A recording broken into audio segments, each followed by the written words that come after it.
Operation गयावेदी 20,000 के इनामी तांत्रिक को पुलिस ने दबोचा। जोधपुर रेंज की साइक्लोनर टीम ने नागौर के गोटन इलाके से 20,000 के इनामी अपराधी भीमदान उर्फ भैरूगिरी बाबा को गिरफ्तार किया। आरोपी हथियार सप्लाई और लूट डकैती का मास्टरमाइंड था और 5 साल से फरार था। साधु के वेश में उसने तांत्रिक बनकर लोगों को ठगने का धंधा शुरू कर दिया था। पुलिस के अनुसार भीमदान ने 2007 में पिता की हत्या का बदला लेने के लिए अपराध की दुनिया में कदम रखा। उसने महाराष्ट्र के दुर्गम इलाकों में हथियार बनाना सीखा और फिर हथियारों की तस्करी शुरू कर दी। कुछ समय बाद उसने नासिक में तंत्र मंत्र और जादू टोना सीखा। मारवाड़ लौटकर भैरूगिरी बाबा के नाम से तांत्रिक बन गया और भूत प्रेत ताबीज टोने के बहाने लोगों को ठगता रहा। आरोपी के खिलाफ हत्या के प्रयास, डकैती और हथियार तस्करी समेत 1 दर्जन मामले दर्ज हैं। उसने आखिरी बड़ा अपराध 2019 में रामदेवरा इलाके में किया था। पुलिस को उसे पकड़ने के लिए 1 महीने तक गुप्त रूप से जांच करनी पड़ी। टीम ने वेश बदलकर यजमान बनकर उससे संपर्क किया और उसे उसके ठिकाने से गिरफ्तार कर लिया। साइक्लोनर टीम को इस ऑपरेशन के तहत 60वीं बड़ी सफलता मिली है। रिपोर्ट रफीक मोहम्मद, जोधपुर। आपको बताने जा रहा हूँ ये रेंज स्तरीय साइक्लोनर टीम की 60वीं सफलता है। ऑपरेशन गयावेदी कल देर शाम सफलतापूर्वक संपन्न हुआ। यह कहानी है एक ऐसे अपराधी की जो पिता की मृत्यु का बदला लेने के लिए, जिसके दिल में प्रतिशोध की आग जलती रही और धीरे धीरे उस आग ने उसके पूरे जीवन को ले लिया। प्रतिशोध पूरा हुआ या नहीं हुआ यह तो वही बता पाएगा, पर उस आग में उसका पूरा जीवन होम हो गया। पिता की मृत्यु का बदला लेने के लिए उसने हथियार चलाना सीखा, हथियार बनाना सीखा और हथियार से बदला तो नहीं ले पाया, पर बहुत सारे पैसे कमा लिए। उससे भी संतुष्टि नहीं हुई तो पितरों की संतुष्टि के लिए, पितरों की आत्मा की संतुष्टि के लिए, अपनी आत्मा की संतुष्टि के लिए जादू टोना सीखा।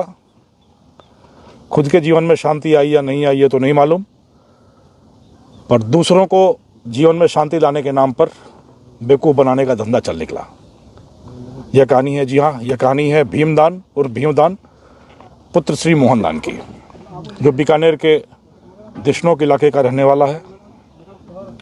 जैसा मैंने आपको भूमिका में बताया कि पिता की मृत्यु का प्रतिशोध लेने के लिए दर दर भटकता रहा। मध्य प्रदेश के अमरावती इलाके में फर्नीचर का काम करने गया। वहाँ उसने तथाकथित चाचा से हथियार बनाना सीखा और वो हथियार बनाने की कला लेकर वो इस इलाके में आया और चूरू, नागौर, जोधपुर, बीकानेर, इस पूरे इलाकों में हथियारों के सप्लाई के, हथियारों की आपूर्ति के सरगना के रूप में खुद को स्थापित किया और अनगिनत हथियार, चाहे वो 12 बोर के हों, 315 बोर के हों, 32 बोर के हों, अनगिनत हथियार मार्केट में आपूर्ति की उसने। कई बार पकड़ा गया। उन्हीं हथियारों के सहारे उसने हत्या का प्रयास, लूट, डकैती जैसी करीब 1 दर्जन घटनाएं की। 1 दर्जन घटनाएं करके आखिरी घटना जो संज्ञान में आई वह घटना थी रामदेवड़ा, जैसलमेर के रामदेवड़ा में करीब 2 लाख रुपए की लूट की गई उन हथियारों के सहारे। और उसके बाद उसको लगा कि अब मेरे पुराने मुकदमे और यह मुकदमे, हमारी ज़िंदगी पूरी अब जेल में कट जाएगी। तो इसने शांति और स्वांग का रूप धरा और नासिक, महाराष्ट्र के नासिक के मरम पर्वत इलाके में जाकर जादू टोना सीखना शुरू किया। करीब 2.5 साल तक उसने यहाँ पर जादू टोने, अघोरपंथी, झाड़ फूंक सीखा और उसके बाद से आकर चूरू, नागौर, खासकर गोटन, जोधपुर ग्रामीण, बीकानेर के इलाकों में कई जगह अपनी धुनी बनाई, खूब चेले बनाए और भीमदान बन गया भैरूगिरी बाबा। मैं वो वीडियो भी दिखाऊंगा आपको कि किस तरीके से भैरूगिरी बाबा बनकर वो अघोरपंथी, जादू टोना, झाड़ फूंक करके लोगों को वश में करता रहा, शांति के नाम पर पैसे कमाता रहा, दक्षिणा लेता रहा और अपनी पहचान छुपाकर एक नई जिंदगी जीता रहा। पर कहते हैं कि कानून के हाथ बहुत लंबे होते हैं, ये कहते नहीं है, सिर्फ दिखता भी है। और उसी की परिणति यह है कि एक बार फिर वह कानून के शिकंजे में आ गया। करीब 5 साल फरार रहा, पुलिस जिस तरीके से साइक्लोनर टीम उस तक पहुंच पाई वह भी बड़ी एक नाटकीय कथा थी।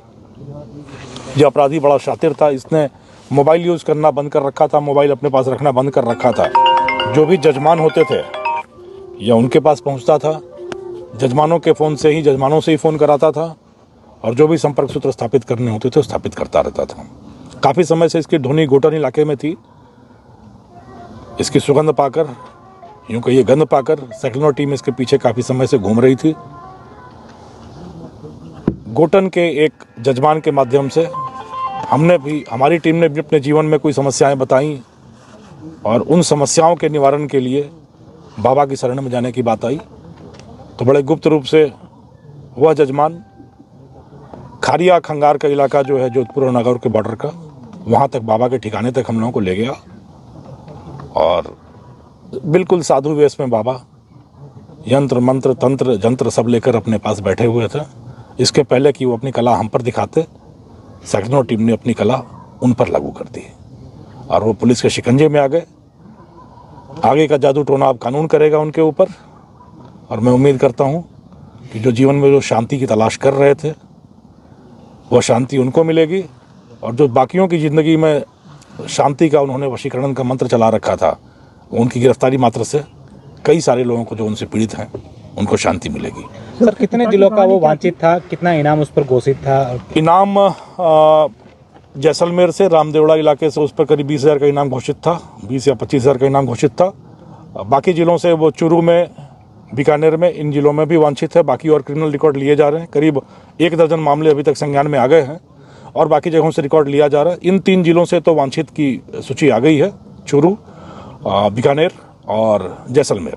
जैसलमेर से 20 या 25,000 रुपये का इनाम भी है। सर, उसके पिता की हत्या का बदला, जैसा आपने बताया कि क्या कहानी थी, क्या उस पर कार्रवाई नहीं की गई? उसके मन में ऐसी क्यों बात आई कि ये बहुत 2010 के आसपास की बात है करीब। ये अभी 35 साल के करीब, 35 से 40 के बीच की उम्र है इसकी, तो 2010 के आसपास की बात है।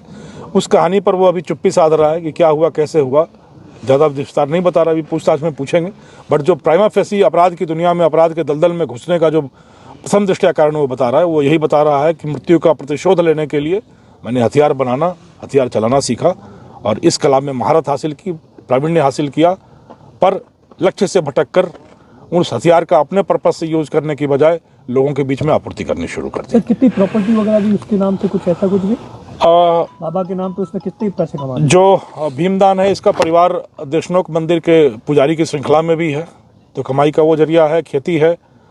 और अभी जो बाबागिरी चल रही थी, इसकी कमाई का कोई लेखा जोखा तो है नहीं, पर जीवन अच्छे से मजे में कट रहा था, किसी भी चीज़ की कमी नहीं थी।